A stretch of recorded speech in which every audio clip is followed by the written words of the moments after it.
Again, you're still watching the AM show live on the channel, JoyNews, and please, you can join us on Facebook, JoyNews on TV. There's our regular page there. You can watch us live through Major Online TV. Now, let me just introduce you to my guest this morning. I have Emmanuel Chamantini Jacko. It's been a while. He's been here. He traveled to... Oh, you didn't travel? I wanted to say Dubai, then went to Ankara, Istanbul, Lagos, and it's back to Accra. But it's all not true. I haven't gone anywhere. Okay, you are around. Yes. Please. I think what happens... I retract this statement. Yeah. I think what happens is that I have a feeling you are changing the format of the AM show sometimes. In these last few weeks, you are not bringing on people. You are not bringing on politicians to debates. Well, it's just that we've been doing more social issues. Yeah. Because the Ghanaian problems have been swelling. It's not because I've gone anywhere. I am here. Oh. Shall I go to media now?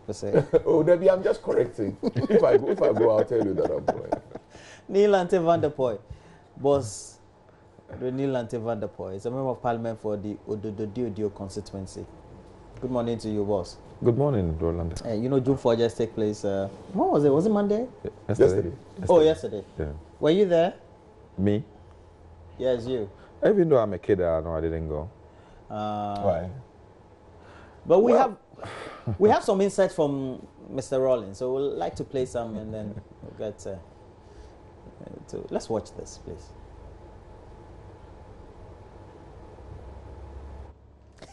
Celebration brought together leading members of the National Democratic Congress to commemorate the uprising. Mr. Rawlings charged all party members to stick to the core values of probity and accountability. June 4th represents a force that cannot be erased. June 4th is not about the semantics of probity, accountability, freedom, justice, truth, and integrity. It is about a unified force and power that can move mountains. It is a force that defies negativity and revolves on a fulcrum of ordinary people's power. Former NDC MP for Ablekuma South, Fritz Bafo, who also spoke at the event, says corruption and greed has become the order of the day, with political patronage taking center stage. He believes this can only be stopped if political leaders decide to put the nation first. Political patronage is the order of the day, thus creating a cabal of praise singers and sycophants in the major political parties. Money is fast becoming the primary determinant for seeking and gaining political office. All these factors have helped in creating an unhealthy mix of negatives that is threatening national cohesion and progress. Former National Women's Organizer of the NDC, Anita De Soso, apologized to former President Rawlings for any offense party members might have committed against him. Founder, I know your children will have erred. And I also know you are a human being. You have also done something maybe it's not right. And I was so happy when I heard you saying that when you brought a statement out, rendering apology. You are a hero. You are a hero. You are a hero. This shows that what you have taught me is still within me. If you are a leader, be prepared to say, I'm sorry. If you're a child, be prepared to say, Daddy, I'm sorry. So I will take this opportunity on behalf of the party to kneel down before my dad. Please, forgive us. Let's come together to build this country. Anita, what does that make of us? Anita, mi vrouw die unti.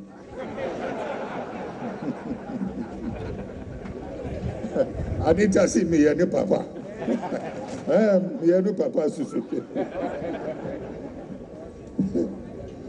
In spite of all these, but she's getting too fair.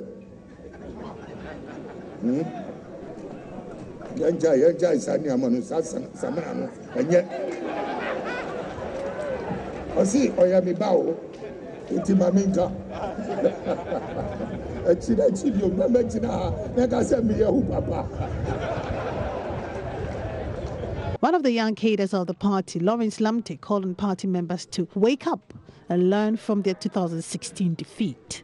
Ifwa Evans Chinwi for Joy News.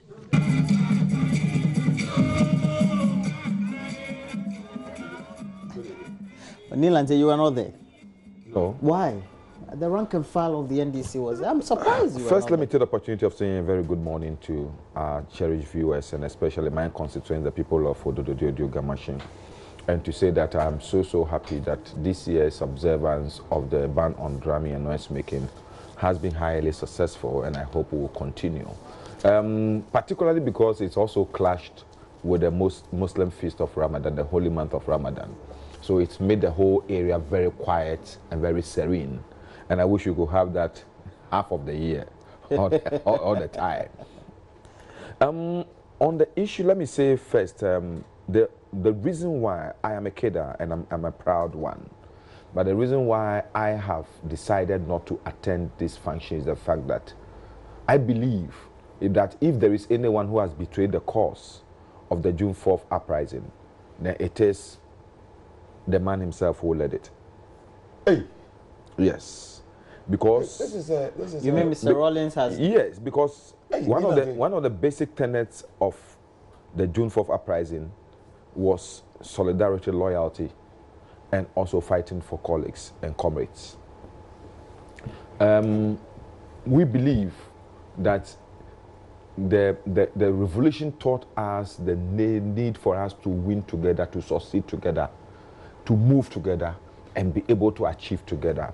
So the cliche that time was that taking part in revolution, as I've forgotten the exact term, but then together winning is the most appreciable thing in a revolutionary process.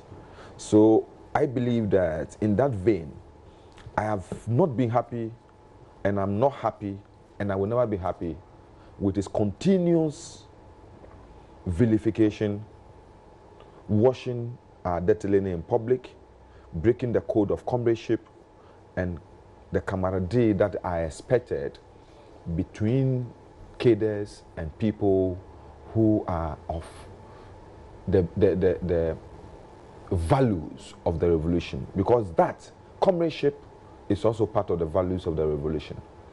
And as such, if you, who is the main proponent of these values, break those norms, those values, then you don't expect me to be able to stand with you in comradeship. So that is why I have taken a personal stand never to attend this thing. I will say it, and when you say it, I'm not a baby with a sharp teeth. You are not I'm one? a full-grown man. I'm grown, I'm mature, I'm a grandfather, and I said, no one can call me a baby with a sharp teeth. You're not one of those who refer to... The truth must be told all the time. And that's the tenet that the revolution and imbibed. Well, the founder said that you and all of your kind, you've strayed from the tenets of the revolution. You've strayed from the tenets that made the NDC what it was. Let me say subsequently, let me say this. Climaxing in you losing the 2016 elections, Roland, which, in his estimation, you should have won. Roland, let me say this. If sitting here as a Christian, tomorrow you see my son, a Muslim, you don't blame the son. You blame me. Because the principle is that teach the children the way they should go, and then when they grow, they won't depart from it. If his children are breaking away, all of us, as you are saying, are breaking away from the core values that he talks about, that is because he has not properly led us through the core values. No, what if the father taught the children very well, but the children became indisciplined? Yeah. They became wayward. It happens all the time. It happens all the time. Yes. Well, and you fall in that category, he says. I'm telling you this. I'm saying that when his own actions, the father's own actions, just as I talk about, it's the father's own actions does not bring loyalty, solidarity, comradeship, and the rest, it becomes difficult for the children to hold Which on actions to are you talking about? Of Mr. Rawlings, which doesn't bring that camaraderie that you want? Listen to me, something that I saw very contradictory about his speech yesterday was he talking about people within the AFRC who were saboteurs of the system. You understand? And as such, he blames those people. But I say that today, you get up and you blame John Dramani Mahama, forgetting that when you were heard, there were people within your government who were not properly adhering to the principles. So why do you blame somebody when within his setup too there are people who are not adhering to the principles? Well, he's acknowledged that there were people. I think he said that publicly, that there were people around him at the time that he was a ruler or a president or head of state who were veering off.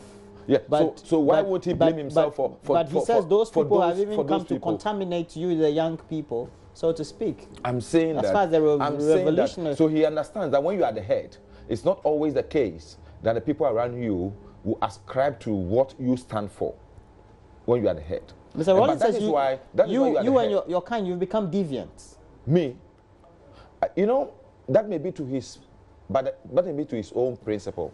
That may be to his own opinion. But let me also say this. He possibly has also deviated from the principles we all set ourselves for. Look, because people like us... He set the principles up. What principles? We all set the principles. The revolution was not about one person. Okay, but he was the shepherd. I'm saying the revolution was not about one person. He was the icon of the revolution. Yes, but he may not be the brain and the mind of the revolution. Granted, yes. You understand? Yeah, we all do. The brain and the mind of the revolution has evolved around so many other people. So many other people. And he said so many other people, they veered off that brain. Yeah, because he is the only saint among all of them. And the rest are all evil. But he just issued an apology letter. Definitely, he acknowledges that some of the things that he does. So he shouldn't say that those people have veered. It's possible he may be the person who have veered, and not those people. Because Mr. Rawlings says you are becoming incorrigible. All the people will not be Mr. wrong. Rawlings, all the people cannot be wrong. Says you and being right. And the others, you are becoming incorrigible. He cannot always be right and all of us wrong. He cannot claim. It's okay, let's not argue. I'm not Mr. Rawlings, so that's okay. He cannot claim piety and sainthood in this situation. All of us may have made mistakes. All of us may have made mistakes that may have culminated in what we have today. But then, the situation where you always hold yourself not blamable and blame others is not right. It's against the principle that we all set ourselves for. And that is what look, I don't care what he calls me. I don't care what name he gives me. He has already called me several names. That Choco, Bukum boy, so many names. Oh, you have been personal now. No, what I'm saying, but he was also personal. Okay, there's one thing he said, though, and which is not a remark that was a reference started by him. And he says that, for example, the unity walks really were not uniting the rank and file. And he was not the first person, or his office was not the first to say these. Well, thank you for having me. But why are you asking him? Has he been part of the unity walk? No, I'm not sure he's even. So I'm not sure he's even a proponent of the June 4. He's a panelist. No, but if somebody needs to do analysis of the unity work, so all he's saying is that because we know the objective for which we set up the unity work. The NDC is a public you expect the Japan to say that the unity work is doing what we are. I don't know what Mr. Japan will be saying. I think you're not being fair to me. Please. These days, I don't know when the political heads come, they tend to blame me. I don't know what they say. Please. Roland, thank you for having me. And let me use this opportunity to say a very good morning to viewers, most especially those in my constituency. The good people, I didn't say those who voted for me, but all the good people that live in Ayawaso West Welcome constituency. I treasure the honor you have done me, and we will ensure that your confidence is not misplaced. I am. This one, it is their house matter, but from a distance. Do you fear them? But from a distance, it is a matter in the public domain. So I think that all of us are. Let me see. In 1979, I was a student in the university. Oh, you were? Yes. I was also a student. And look, me and my roommates, we were all out. Supporting. When Jerry John Rawlings announced the takeover, all of us knew the circumstances we were living in. All of us knew the trajectory we had gone on for the previous 7 years or so. All of us thought that there was a need to curtail the decay and start afresh. I think that there is not a single person in this country, maybe some who had a lot more foresight and understanding must have had reservations. But for the reasonable man, for a young man, 20-year-old, 21-year-old, university student, that had to go through the grind, it was a time to halt the decay, the degradation we had gone through.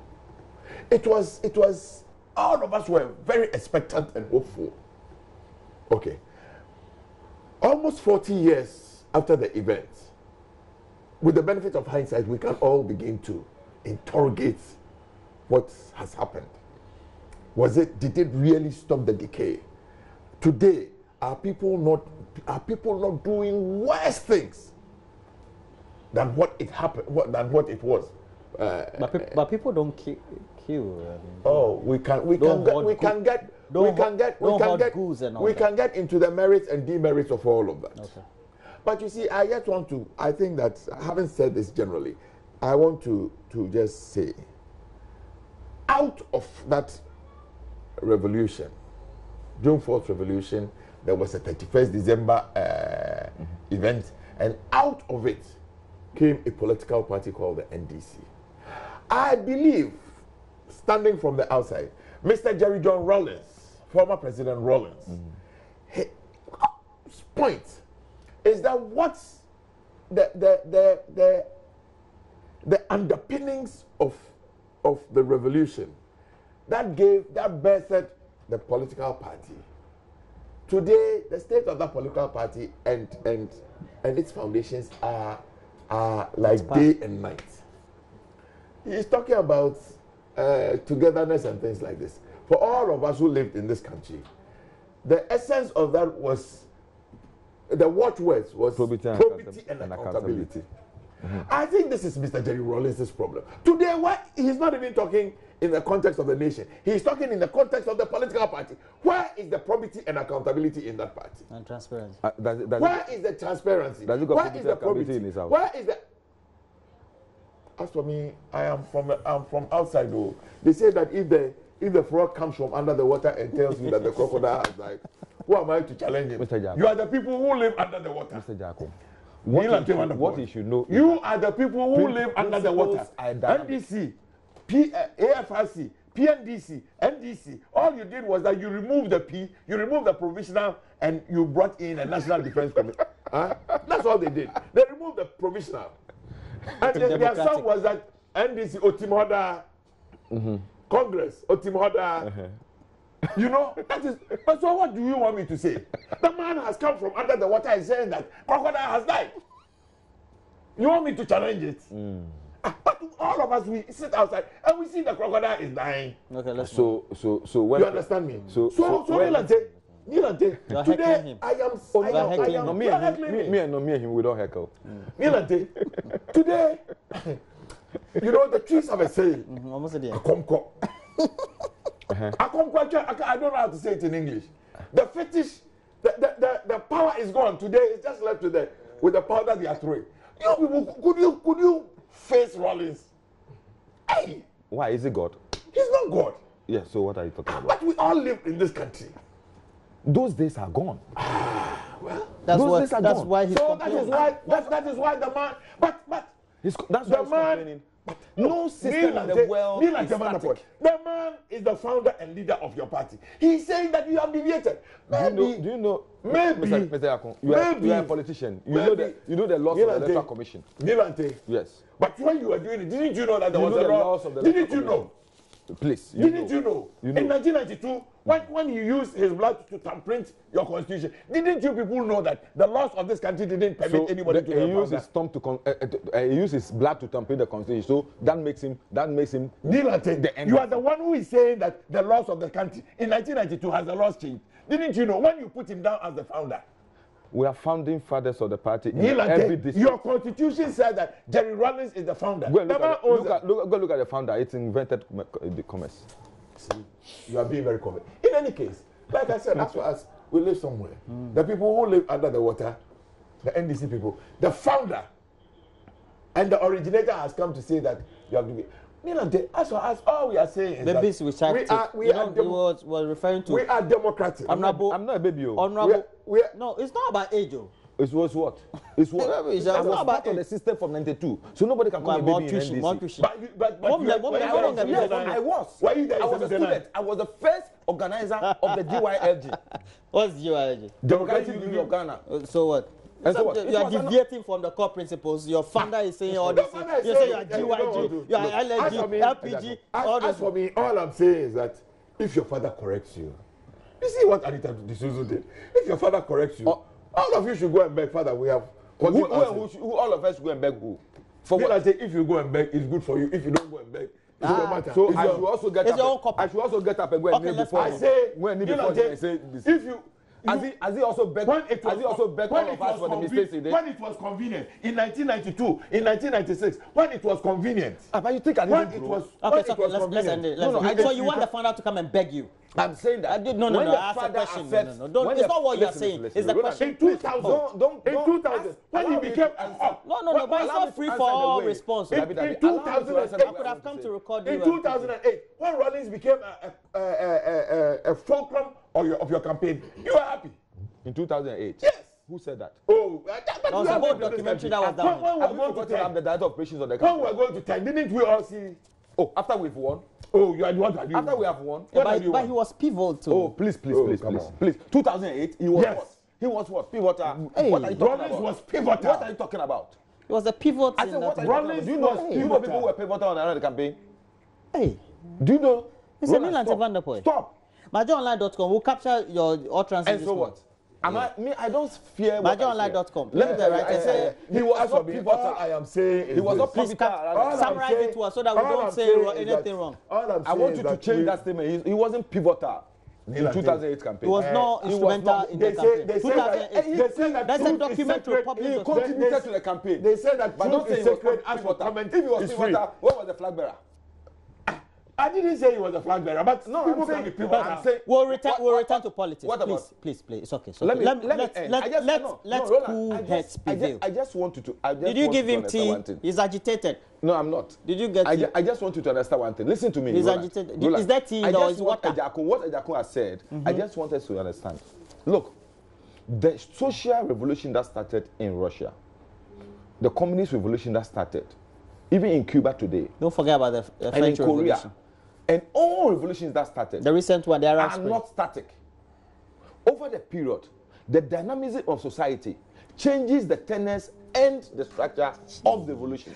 Now we've gone to anthropologists. So I just want you to understand, Rawlings cannot expect that the same path that we charted from 1979 will be the same attitude today, because the society is grown, people have matured, people have become opened, people have become more knowledgeable about things, and he should not expect that all of us will continue to wear the same jacket we wore in 1979. Roland, I can agree to that.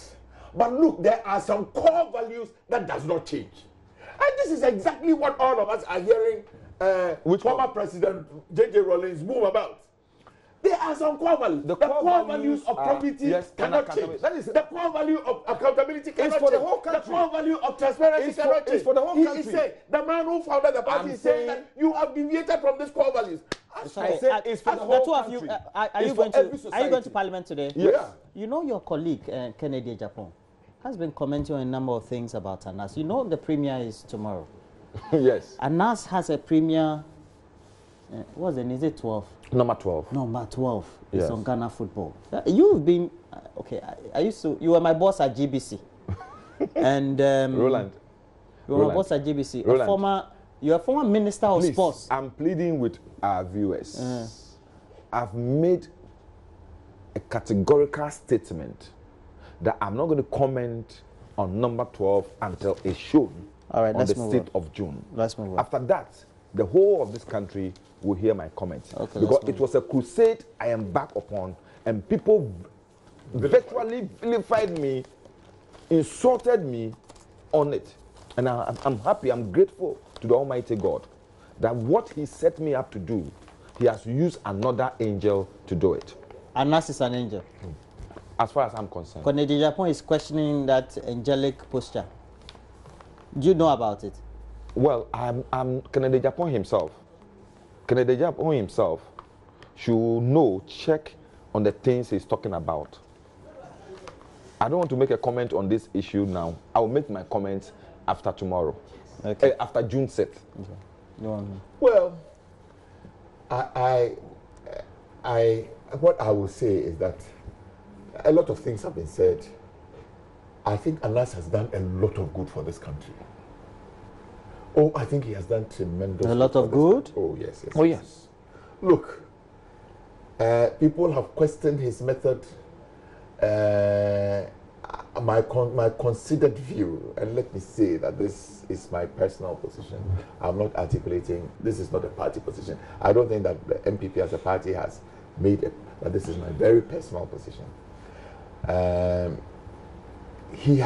People have questioned his methods. I think that when things are not straightforward, okay, you could use some methods to achieve the same objective. Some results in very difficult times, in times when things don't work properly. If you want to, but my teacher mentioned to me that if a tree shifts so much to the right, if you want to bring it to the center, you must shift it to the extreme, so that when you release it, it finds a center level. There's been a lot of, I don't know. I mean, if anybody thinks that what he's doing is wrong, they can go to the Supreme Court for. But I think that he has done a lot of, for nothing at all. Today, all of us live in some kind of a check. I believe it is the states, some state security apparatus that must have been doing this. In the United States of America, people pay their taxes because they know that whatever it is, somebody will come after them. Judges, I don't say that judges there are sacrosanct, but they are very careful because they know that one way or another, something will be found out about them. Recently, the Australian cricket team was found to be to have tampered with the ball. Tampered with the ball. Some way, somehow, it was found out. You see, in those countries, they have institutions that work. Unfortunately for us, we don't have the same kind of institutions that work the way they must be working. So if somebody will find out things that all of us know, who didn't know that there is corruption in every facet of our national life? It's not just the judiciary. In football there is. I'm sure that if he comes to ask the politicians, he will find plenty of things. You understand?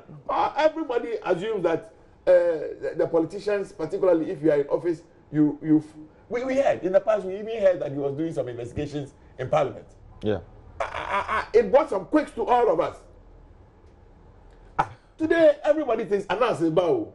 For me, if the state institutions are not putting that fear of God into us as a people, and there's a gentleman called Anas who will, because we know that maybe Anas will find out. Today, thankfully to God, the special prosecutor too has become a point of fear.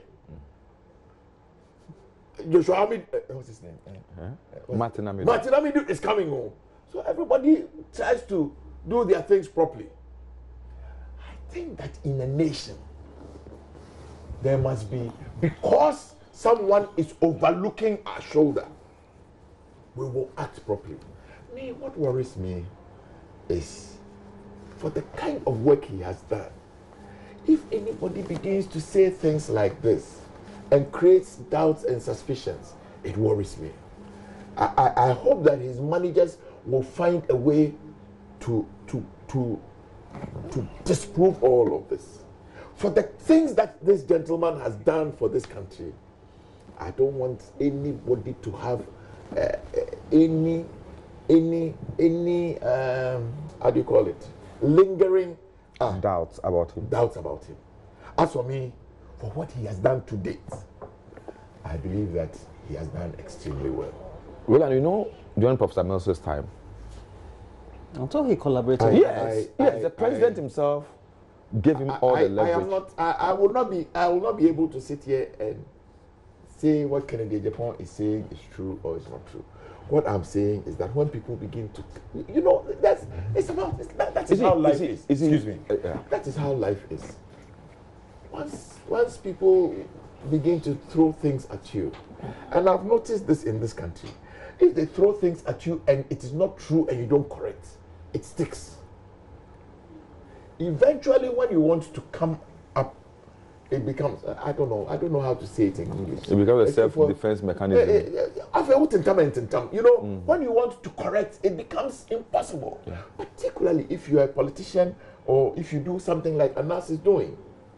I really and truly hope that his managers will come out and if what he's saying is not true, we shouldn't let sleeping dogs lie. The man is doing a very important thing for this country. You know, unfortunately, because of the way he works, it's difficult for him to be coming out to be. If he's not coming out, I say he's managing some of these things. So it's become like Kwakubakun always talking for him and talking for him. I am a little worried. Right now, my this thing is that you may fault his methodology, but at least I don't. If somebody thinks it is illegal, they should go to court and let the court determine. But at least Professor Mills, with all his legal brain, accepted his methodology. When he did work for us on the cocoa, he did work for us with customs. Everybody, at least, like you're saying, sometimes when you are in public office, you may take certain things for granted, certain assumptions. You may take certain things as normal. But at least this one and these prevailing circumstances of Anas and, as he said, special prosecutor, is making all of us have some check. Recently, the Privileged Committee of Parliament, of which I'm a member, hosted our colleagues from Rwanda. And we're talking and we asked them what is making them to be able to at least minimize corruption in the country.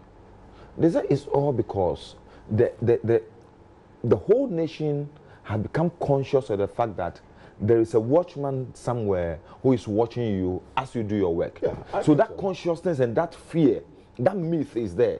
And the myth alone is able to at least create a little bit of a proof for the system to work. But it's not because they are angels. No! Look, Roland, there is a principle of natural science. It is called the Murphy's Law. Murphy's Law says that anything that can go wrong will go wrong. What can come, can come. Yes, anything that can go wrong will go wrong. Human beings. Human beings, whether they live in America or they live in Uzbekistan, human beings are the same. Why some people don't do the obvious things is because they know that there is somebody overlooking their shoulder. Look, I say again, it is good for all of us. If it was not the fact that if I do something wrong, I will be caught. I don't want my integrity to be dragged in the mud. I think that I have a name to protect. All of us, all of us would have done the wrong things. But anything you are doing, they will find out too. There will be an audit too. So after 3 or 4 years, when you think you have left, somebody will go and unearth something, and then your repetition will be intact. It is important. That is how come they check bribery, corruption, graft in all of these. I am saying that as for the need for a watchman, whether it is state or it is private, it is an imperative. Okay, let's go to. I beg. The people who are protected, the people who are managing this young man must come and remove this doubt that is being created. You see, my issue with Kennedy upon simple is that, look, if you think that the man is not who he is, and you have certain things against him, why don't you use the state apparatus? Why do you go out there and smear him and say all sorts of things about him, discrediting him before he comes out with something he has done for all of us as a country? You understand me? So if you have doubts about a man's this, just go to the state. So as the man is watching, somebody also be watching him to making sure that what you are saying about him possibly is true. Point me. Okay, now let's go on. But let's deal with this before we go. You know Ken Ashigbe. Ken Ashigbe is the CEO for the Telecom Chamber. He's been speaking to a radio station in Accra. He claims the ministry wants to perpetrate an illegality. He says the current architecture that the NCA and their service providers are proposing do not comply with the laws. The law also says that we must be sure that that when we do that, we don't have access to the content, so that there's no privacy breach. But unfortunately, the architecture has a capability to spy. And we're talking in relation to the Kelny GVG contract to do revenue assurance, and then also the monitor inbound, outbound calls, etc. Let me start with you on this. It's been, I think, for 2 weeks we've been on this controversy. Yes. But the government says. Apart from the let me say, my general impression about the whole thing, I think the Ministry of Communication and then National Communication Authority have not really handled this issue well. I've listened to Imani, I've listened to so many other people express their opinion. Recently, I also heard the Occupy Ghana people also talking about it. And my worry is that the same institutions that years ago were so sacrosanct when it comes to these things, and whatever they say is gospel, and people were using it against a certain system. Today they are saying the same things they have been saying, and today people are accusing them of being bribed. People are accusing them of being used. So my question now is that, were they being used during the time of John Mahama's administration? Were they being bribed? Because it's a worry. If now anybody who tries to critique a particular policy or program is seen to be bribed, or is seen to be being used by people, by other people, then it worries all of us. When this issue of scrutiny, or let me use the word scrutinizing calls, came up in the last parliament, my colleague is here, I know how vociferous the current majority who were in the minority then were. The argument simple was the fact that government wanted to use, national security wanted to use it to spy on people, listen to people's conversations, track people's calls, and virtually contaminate the privacy of people. That was the argument. And it was and that was the reason why that thing failed in the last parliament. Today is the same thing. I have been worried, and I've said it on this platform before, that sometimes as politicians we should look at what we do, what we say, in reaction to government policy and programs. We should look at the national outlook of programs, look at benefits of the programs and the policies to the nation and to all of us, than the political lenses we put to them. Today, I'm very happy the whole thing has gone round, and today the same thing has come up again as intention of government to use this methodology to spy on people, intrude into people's privacy, and virtually mutilate people's personal lives. And I hope all of us will look at it from that angle. It doesn't matter who you are. It doesn't matter which political party you belong to. We should critically look at, is it true? Does the program have the tendency to infringe on the privacy of people? Does the program have the ability to listen to people's private calls, monitor people's calls, possible text messages and chats? Well, I'm not on Facebook and all the others, so possibly I will have some insulation. But then, I think that seriously, but we must look at it. Is it not the same? That's why we are calling for an independent. Is it not in the same vein that we all know there was this hue and cry when this bill, which ultimately raised certain concerns, especially even among the media and civil society, the spy bill, so to speak, for which we had great clarifications coming from government people during the time of the NDC at the time. So I'm saying that's the same thing I'm talking about. Is the spy bill is the same thing that is coming up? And that's the term that was given, spy bill. Well, you remember? We coined it in the media like that. Okay. Yeah. No, because it was used by somebody in the minority at that time when the debate was in Parliament. You understand? So the media picked it up. So I'm saying that it's the same thing that is happening today. But I just want us to move away from that. In spite of the financing arrangement of this particular, which has been flawed, which have been criticized severely and aggressively by non-governmental independent bodies in this country, and the adamance and the intransigence of the Ministry of Communication in pursuing the same directive, I think that we should also be investigating if really this thing has a tendency of checking or intruding on people's privacy, as Ken Ashigbe has said. The position of the ministry has always been, it looks as if the telcos or the players within that sector don't want that sort of reconciliation based on monetary, because it's just a basic accounting principle in reality. You're giving me figures, Roland, but I need to know Roland, in my own way how you tend to... This matter has sometimes I really begin to wonder, what is the substance? What is the beef? What are we as a people looking for?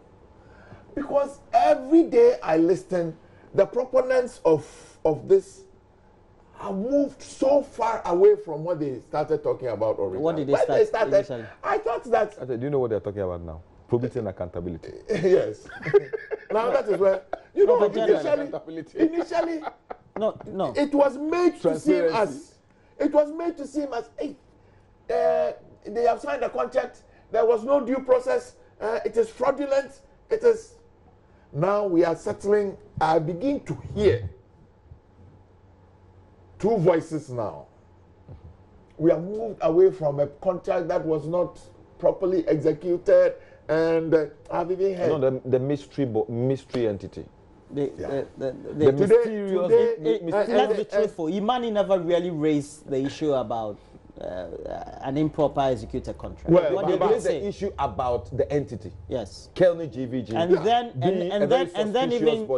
And then even what the whole, in their statement they are asking what the whole TOR is in itself, because they say for value for money as a country we can do away with the service. Roland, having other entities or parastatals undertake the same activity. You agree with me that we have moved away substantially from how it started. Even if Imani didn't say, people who wrote on Imani's back have gone on to say that it was fraudulent. I have heard, I have seen people say... No, they said the company is fraudulent.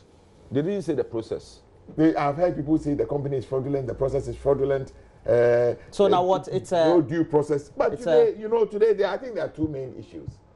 And I must say that I have seen Occupy Ghana issue a statement. Yes, they have. They have issued a statement, and in that statement, I think for me, it is a very balanced and fair position they have taken. Okay. They even blame the telcos. If you thought that this was going to be a problem, why didn't, when there was a window, why didn't you go to court? Why are you complaining post facto? Why? If you thought that today the main concern... They can still go to court if they feel that there's the main concern, I think that even before, I don't know, but I think that is the legal position. I stand for correction. You could have gone to court even before the matter came up. When you realized that there was going to be an infringement on people's constitutional rights, people were going to listen into... Well, the telcos also, they should have a good relationship with with government. I mean, not only government, the administration. They don't want to be the bad players. Roland, I say this. They are being today there are laws in this country. Like Neelanti said, we are not in the 1979 era again. No. We have moved on. We are consolidating democratic enterprise. Okay. Today, there are data protection laws. There's a whole data protection commission authority. All right. You can't even my time is up. You can't even take my cell phone and I have to curtail this interview. You have no right. I know we have. Okay. So yes, my time as for me, some of the noise the telcos are making. I give you. You were talking about Rawlings revolution. What do you want? You think nobody wants to pay taxes? So nobody wants to pay the real tax. Nobody. You, Roland, as you sit here, you don't want to pay the real tax. You don't. If you can find ways, if instead of paying 100 cedis, if you can find ways to pay 50, you will do anything to do. I'm a law-abiding citizen. Oh, I mean, well, I've had in the studio issues of. Emmanuel Chemantinge Jaco is a member of parliament for Iwaso West Wagon constituency, and Neil Van der Poy, member of parliament for the Ododio constituency. You know, we only have. There's a very important social program that we are supposed to talk about. Which one? Are you watching? Are you watching? Are you watching? Are you watching? Are you watching tomorrow? Yes. Yes. You're watching on Thursday. Yes, you have a ticket? Yes. I want a ticket. I need a ticket. I don't. Mama V can get you a ticket. Mama V is one of the PROs for the but you I don't know about that. You chose to speak about June 4 for 20 minutes.